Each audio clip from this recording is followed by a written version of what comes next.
5월 6일 맥체인성열기 민수기 14장, 시편 50편, 이사야 3장 4장, 히브리서 11장입니다. 오늘 새벽은 이사야 3장 4장 말씀 보고 우리 기도하겠습니다. 이사야 3장 4장은 여호와의 날에 대해서 말씀을 해요. 하나님의 그 심판이 나타나는 날이 바로 여호와의 날이잖아요. 그 여호와의 날에 어떤 날인지를 3장이 말씀을 하고 4장에서는 그 하나님의 심판의 날을 통과하고 남은 자에 대해서 또 4장에서 말씀을 해요.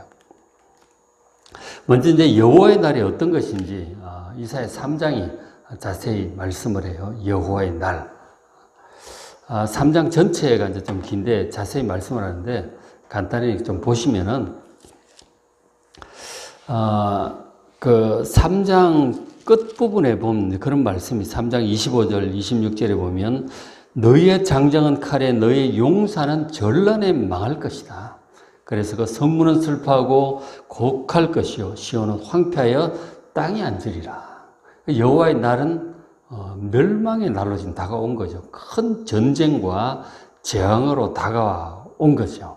그래서 많은 장정들이 이제 칼에 엎드러지고 그리고 그 보면 여자들도 막 그 재난이 당하는데 그런 모습들이 이제 앞에 있어요. 화려하게 잘 장식하고 있던 여자들도 다 막 벗겨지고 막 썩은 냄새가 향기를 대신하고 숱한 머리털이 대머리를 대신하고 굵은 베옷이 화려한 옷을 대신하는 바로 그런 날이 큰 재앙의 날로 다가온 것이 바로 여호와의 날임을 볼 수 있습니다.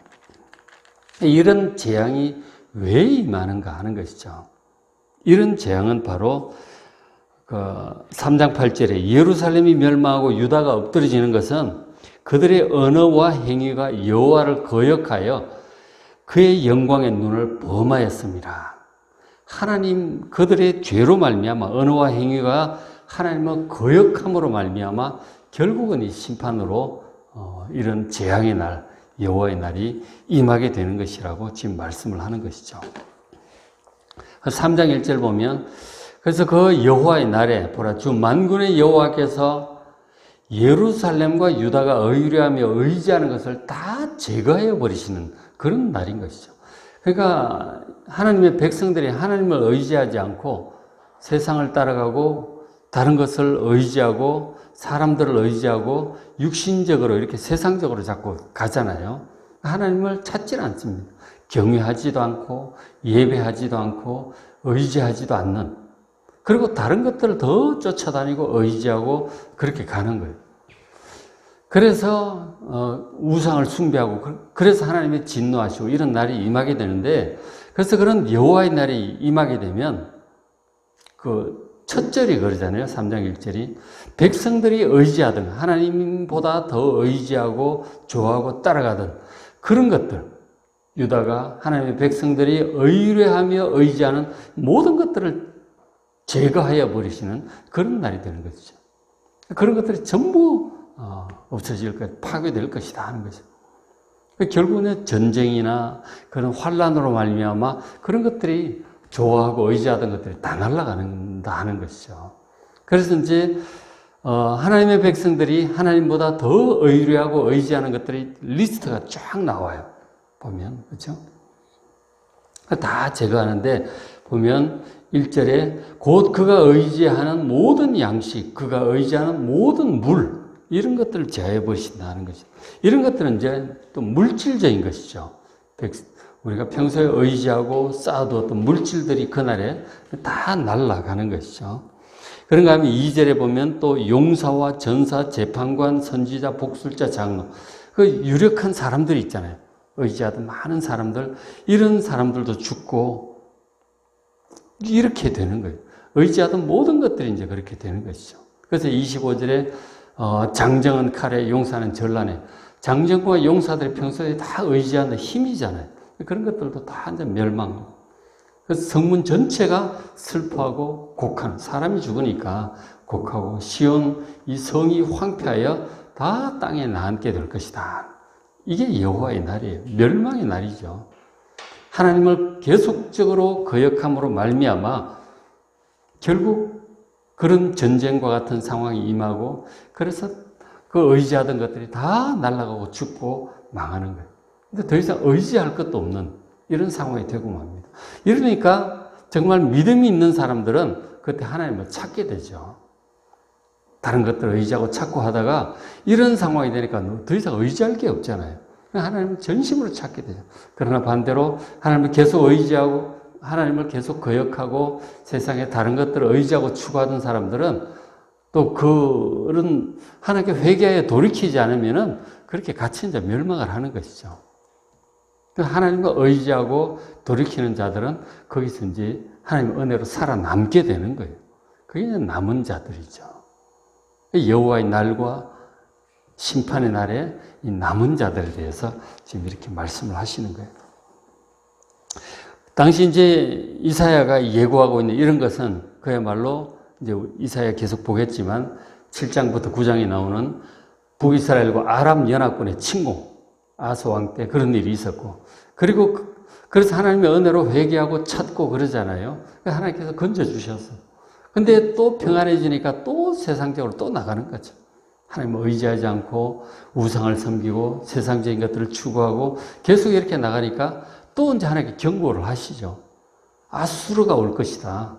회개하라고 이제 외치는 거죠. 그리고 회개하면 안 올 텐데 계속해서 거역하고 우상을 따르고 세상적인 것을 따라가고 하니까 결국 아수르가 또 와요. 히스기야 왕 때. 그래서 북이스라엘 멸망하고 남유다도 굉장히 위태로웠죠. 회개하고 하나님 또 간절히 찾으니까 또 살아남아요. 남은 자들이죠. 북이스라엘 멸망했고 남유다는 살아남았어요. 그렇게 해서 하나님의 은혜를 입었잖아요. 그러면 또 하나님을 경외하고 예배하고 그렇게 해야 될 텐데 또 평안해지니까 또 세상으로 또 가는 거죠. 또 우상을 숭배하고. 그러니까 하나님께 또 경고하시면 바벨론이 올 것이다. 회개하라고 또 경고하죠. 그런데 받아들이지 않죠. 또 완악하게 또 거역하고 보면은 아주 문하세 왕 때 뭐 이사야 선지자도 죽이고 막 이런 톱으로 켜서 죽였다는 건데 그런 얘기가 있는 이제 전해져 내려오는데 어쨌든 그런 것들 결국 이제 회개하지 않으니까 또 바벨론이 오죠. 그래서 나라가 또 망해요. 이게 계속 반복이 되는 것이죠. 그런 상황 속에서 이사야 선지자가 죽을 때까지 이렇게 말씀을 계속 전했고 그 내용들이 이제 이사야서 전체 내용인 것이죠. 여호와의 날, 하나님의 경고예요. 그죠? 회개하지 않으면 그 날이 결국은 올 것이고 이런 모든 의지하고 좋아하던 것들이 다 이제 멸망을 하게 되는 거죠. 전쟁이라고 하는 것은 정말 참 보통 일이 아니죠. 우리나라 같은 경우는 제일 가까운 전쟁이 6.25였잖아요. 그죠? 6.25 때 어르신들 얘기를 들어보면 정말 무시무시한 거죠. 저희 엄권사님 지금 87세이신데 어릴 때 이제 그 의정부 쪽에 사셨으니까 이제 북한군이 쳐들어 내려올 때 피난 가던 얘기를 한강까지 막 이렇게 도망가는 거 아니에요. 그죠? 막 총탄이 날라오면 밭두렁, 의정부 쪽이 굉장히 이제 격전지였거든요. 밭두렁 이런 데 숨는데 옆에 친구 죽고 뭐 누구 죽고 뭐 그런 걸 다 보신 거죠. 참 무시무시해요. 전쟁이라고 하는 것은 폭탄 터지고 뭐 참 보통 일이 아닌 거죠. 그런 이제 전쟁의 상황을 지금 가리키고 있는 거죠. 지금 특히 이사야서에서 여호와의 날이라고 할 때 그런 것이고 이제 우리 입장에서 볼 때는 큰 재난의 날인 거죠. 가끔은 이제 큰 재앙들이 임하잖아요, 그죠? 우리 코로나도 이렇게 막 지나가고 있는데 이런 것들도 뭐 그런 개념으로 볼 수 있는 것이죠. 기업체가 또 멸망을 한다든지 뭐 큰 일들이 한 번씩 있는 거예요. 그죠? 그럴 때 우리가 정말 봐야 될 말씀들이 이사야서의 그런 말씀들이에요. 그러니까 요한계시록에도 뭐 7인의 환란, 7대접의 환란 이런 것들이 있잖아요. 그런 것들이 이제 여호와의 날이라는 관점에서 우리가 볼 필요가 있는 거예요. 그래서 이제 하나님께서 이런 여호와의 날을 허락하시는 이유가 특히 이제 여러 가지 심판, 이 죄악을 심판하고 악한 자들을 이제 멸망하고 이런 데 의미가 있죠. 그런가 하면 하나님을 의지하는 하나님의 백성들을 향해서는 또 이제 이런 의미가 있죠. 그 이제 특별히 4장에 특별히 그런 말씀들이 많죠. 4장 4절 보시면 이는 주께서 심판하는 영과 소멸하는 영으로 시온의 딸들의 더러움을 씻기시는 거예요. 예루살렘의 피를 그 중에서 청결하게 하시려는 것이 이 여호와의 날을 보내시는 중요한 이제 목적인 것이죠. 택하신 하나님 백성들 향해서는 이런 의미가 있습니다. 악한 자들 향해서는 멸망이요. 하나님을 의지하는 자들 향해서는 하나님의 심판의 영과 소멸의 영, 바로 성령이시죠. 성령으로 시온의 딸들의 더러움을 씻기시는 거예요. 그 영적인 더러움, 손에 묻어있는 피, 그 백성들 안에 서로 미워하고 비난하고 공격하고 해치고 했던 욕심을 따라서 막 했던 그런 것들을 회개하게 하시는 것이죠. 하나님 잘못했습니다. 모든 죄를 회개하게 하시려는 것이 이런 재난의 날을 보내시는 또 중요한 뜻이죠. 그래서 하나님의 말씀을 거역하고 범하고 막 간음을 행하고 도적질하고 이웃을 사랑하지 않고 미워하고 다투고 싸우고 그런 것들은 우상을 섬기고 점을 치고 했던 모든 죄들은 회개하게 하시는 것이죠. 그래서 택하신 백성들은 그곳에서 회개하죠. 다 죄를 버리고 하나님께로 돌아옵니다.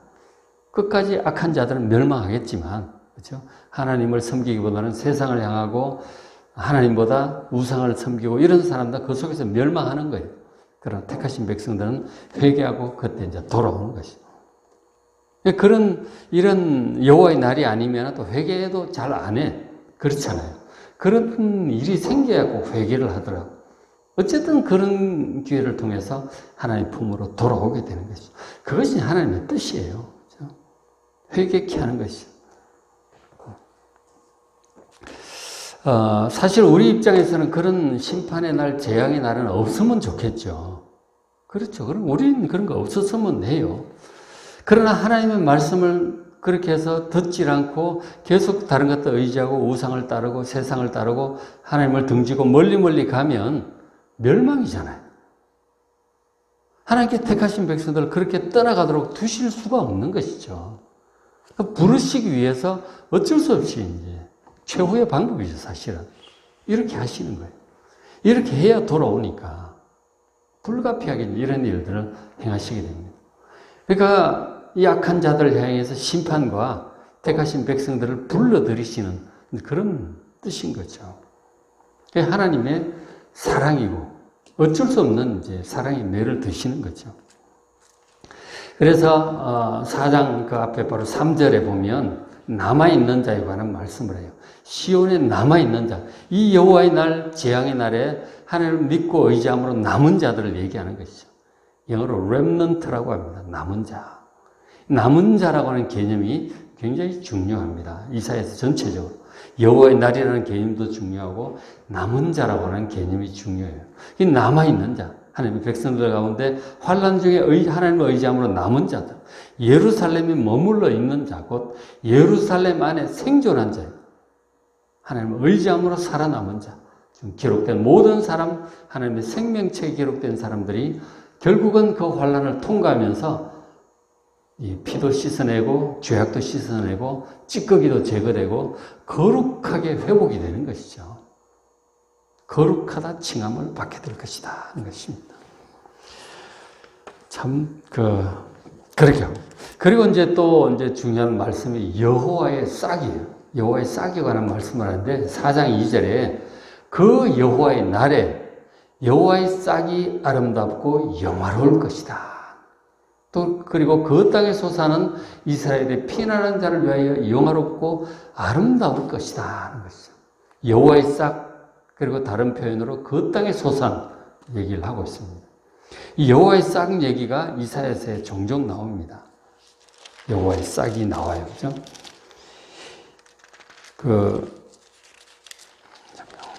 보면 이새의 줄기에서 이사야 11장 1절에 그런 말씀이 있는데 이새의 줄기에서 한 싹이 날 것이다. 그리고 그 뿌리에서 한 가지가 나서 결실을 할 것이다. 그런 말씀도 해요. 그 이새의 뿌리에 줄기에서 한 싹, 이새 아들이 다윗이죠. 다윗의 후손 중에 한 싹이 날 것이라는 그런 말씀을 하는 거죠. 그러니까 여호와의 싹 혹은 여호와의 가지라고 하는데 이것이 이제 히브리어 체마흐라고 하는 이 단어가 대부분의 신학자들은 메시아를 가리킨다고 봅니다. 장차 오실 구원자 메시아를 가리킨다고 봐요. 그러니까 여호와의 날에 모두가 큰 이제 환란을 같이 당하잖아요. 우리가 이제 코로나를 통과하면서 전부 다 이제 믿음이 좋은 사람이나 믿지 않는 사람이나 같이 환란을 같이 당하는 거예요. 다 이제 코로나도 걸리고 아프기도 하고 때때로 죽기도 하고 목사님들 중에도 코로나 걸려서 돌아가신 분들도 계시고 그렇죠. 그렇게 되는 거예요. 그렇죠? 같이 환란을 이제 다 통과를 하는데 그 가운데 하나님께 끝까지 대적하는 자들이 있는가 하면 하나님을 의지함으로 회개하고 진실한 마음으로 돌아오고 거룩함을 회복하는 자들이 있어요. 그 렘넌트들이 남은 자들이 있다니까. 같은 여호와의 날을 당해도 이게 다른 거예요. 다르게 역사하는 거예요. 그렇게 되는데 그때 그런 환란 가운데서 여호와의 싹이 올라올 것이다. 이새의 줄기에서 여호와의 싹이 올라올 것이다. 그러니까 이 환란을 통과하면서 여호와의 싹이 나올 것이라고 말씀을 하는 거예요. 결국 이제 이스라엘 백성들이 이런 죄악으로 말미암아 환란을 많이 겪죠. 보면은 아수르도 겪고 바벨론도 겪고 결국 나라가 망하고 다시 로마도 겪게 되고 이런저런 일들을 겪게 되죠. 그러면서 여호와의 싹이 결국 이제 오는 거예요. 장차 오실 메시아에 관한 말씀들을 여호와의 날과 함께 말씀을 하고 있죠. 요한계시록 상황도 그 많은 환란 가운데 결국 여호와의 싹인 이 예수님께서 다시 오시는 거예요. 우리의 구원을 완성하러 오시는 거예요. 이 여호와의 싹이라고 하는 것이 여호와의 날과 이제 밀접하게 연관이 되어 있는 것이죠. 그리고 그 가운데서 하나님을 믿고 의지하여 끝까지 남은 자들에 대해서도 또 말씀을 같이 이렇게 계속해서 말씀을 하고 있는 것이죠. 이게 다 뒤섞여 있잖아요. 그죠? 결국 하나님의 구원의 섭리가 이렇게 가고 있는 것입니다. 여호와의 싹에 대해서 이렇게 말씀을 하는 거죠. 여호와의 싹이라고도 하고 다른 표현으로 그 땅의 소산이라고 하잖아요. 이것은 신학자 여호와의 싹은 메시아의 어떤 신성을 특별히 강조하고 그 땅의 소산은 그 메시아의 인간적인 어떤 것을 표현한다고도 그렇게 얘기도 해요. 다시 보시면 4장 2절에 그날에 여호와의 날에 여호와의 싹이 아름답고 영화로울 것이다. 그리고 그 땅의 소산 메시아죠. 이스라엘의 피난한 자, 바로 남은 자들이죠. 그런 자들을 위해서 영화롭고 아름다울 것이다. 영화롭고 아름다운 이 메시아가 오셔서 이 남은 자들을 마지막 구원으로 인도하실 그런 말씀을 하시는 거예요. 그래서 이제 그런 환란 가운데 이 남은 자, 이스라엘의 피난한 자, 남은 자, 3절에 시온에 남아있는 자, 곧 예루살렘 안에 생존한 자 중 기록된 모든 사람은 거룩하다고 칭함을 받게 되는 것이죠. 여호와의 싹, 메시아의 은혜로 그렇게 거룩함을 온전히 회복하게 될 것임을 말씀을 합니다. 굉장히 예언적이기도 하죠. 이스라엘 백성 눈앞에 있는 이 여호와의 날 환란이기도 하고 그런 것들을 통과해 가면서 결국 오실 여호와의 싹을 통해서 온전히 거룩함을 회복하게 될 하나님의 택하신 백성들, 그 구원의 모습에 관한 예언적인 말씀들이죠. 그러니까 여호와의 날이라고 하는 환란을 통해서 이 하나님께서 악인들을 심판하시는데 동시에 하나님 택하신 백성들을 회복시키고 정결케 하시고 거룩케 하시는 그런 은혜를 베푸실 것임을 말씀을 하는 것이죠. 그리고 이제 구원받는 그 하나님 백성들을 위해서 4장 5절에 여호와께서 거하시는 온 시온산, 이 하나님의 백성들의 새 예루살렘 성이기도 하고 그렇잖아요. 그 하나님의 택하신 그 시온산, 그리고 모든 백성들의 지폐 위에 낮이면 구름과 연기, 이 구름 기둥을 이제 우리가 떠올리게 하죠. 그러니까 밤이면 화염의 빛을 만드시고 그 모든 영광의 덮개를 두실 것이다 하는 거죠. 우리가 이제 민수기도 보고 있지만 출애굽한 이스라엘 백성들을 하나님께서 이 구름 기둥과 불 기둥으로 인도하시잖아요. 그 지금 이 이스라엘 백성들을 물론 환란들을 겪겠지만 아람, 이스라엘 연합군, 아수르, 바빌론 이런 것들을 겪겠지만 하나님을 믿고 의지함으로 또 살아남는 택하신 백성들이 있죠. 이 영적인 구원을 받는 백성들이 있는 거예요. 그들을 위해서 택하신 백성들을 위해서 구름 기둥, 불 기둥으로 함께 하실 것임을 말씀을 해요. 바로 성령을 우리가 떠올릴 수 있죠, 그죠? 성령 강림을 떠올릴 수 있는 그런 말씀들이죠. 그렇게 하시고 그 모든 영광의 덮개도 또 더 이렇게 덮으실 것임을 보호하실 것임을 말씀을 해요. 이 덮으신다고 하는 것은 바로 뒤에도 나오겠죠. 6절에 초막이 있어서 낮에는 더위를 피하게 하는 그늘도 지어주시고 또 풍우를 피하는 숨는 곳도 되고 또 밤에는 밝혀주기도 하시고 추울 때는 따뜻하게도 하시는 그런 하나님의 보호하심이죠. 그러니까 이제 여호와의 날이라고 하는 큰 재앙을 이제 통과를 하게 되는데 힘들죠. 굉장히 힘든데 어쨌든 택하신 백성들을 구해내시고 구름 기둥 불 기둥으로 보호하시고 영광의 덮개로 그리고 이 뜨거운 더위 이 재난을 피하게 하는 초막으로 덮어주시겠다고 하는 거예요. 저런 것들이 이제 영광 위에 덮개에 해당하는 것이죠. 보호하시겠다는 거예요. 이 여호와의 날에 모든 남은 환란들로부터 보호하시겠다는 것입니다. 근데 결국은 이제 완전한 구원으로 이끌어 가실 그런 말씀을 하시는 거죠. 요한계시록 상황도 마찬가지인 것이죠. 이런 모든 하나님의 구원의 섭리를 지금 말씀을 하고 있는 것입니다. 말씀을 정리를 하죠. 이 여호와의 날이라고 하는 것은 이 백성들의 죄악으로 말미암아 불가피하게 임하는 것입니다. 그러한 자들에게 이 심판으로 임하고 하나님의 백성들조차도 그 죄악된 세상 속에서 같이 막 영향을 받는 것이죠. 세속을 따라가고 육신을 따라가고 미워하기도 하고 다투기도 하고 그런저런 이제 하나님보다 다른 것들 우상적인 것들을 섬기기도 하고 막 그렇게 되는 거예요. 그래서 함께 환란을 당하는 것입니다. 하나님 백성들이라고 해서 온전히 100% 깨끗하지를 못한 거예요. 영향을 받고 막 중심이 흔들리고 하나님을 좀 떠나가기도 하고 이러는 거죠. 그런데 여호와의 날을 통해서 정신 차리고 제대로 돌아오게 되는 거죠. 택하신 백성들은 이 렘넌트 남은 자들은 그곳에 여호와의 싹 메시아의 은혜가 있고 또 성령의 강림이 있고 그런 것들이 이 여호와의 날과 여호와의 싹 그리고 남은 자 이런 것들을 영적으로 구원의 섭리에 관한 전체적인 말씀들을 이사야 4장, 5장 이렇게 말씀을 해주고 있어요.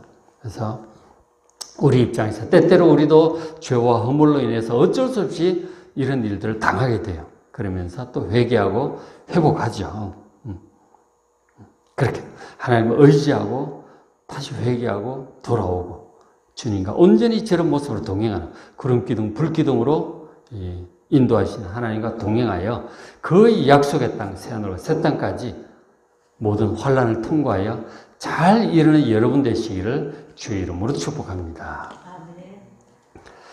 오늘 맥체의 성경 읽기 민수기 14장 정말 하나님을 의지하여 약속의 땅을 잘 가야 될 텐데 입구에서 좌절하는 그런 내용이에요.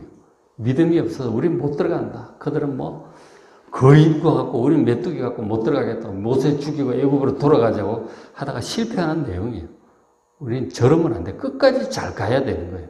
여호수아 갈렙처럼 꼭 좀 읽어보시기 바랍니다. 민수기 14장, 시편 50편, 이사야 3장, 4장, 히브리서 11장.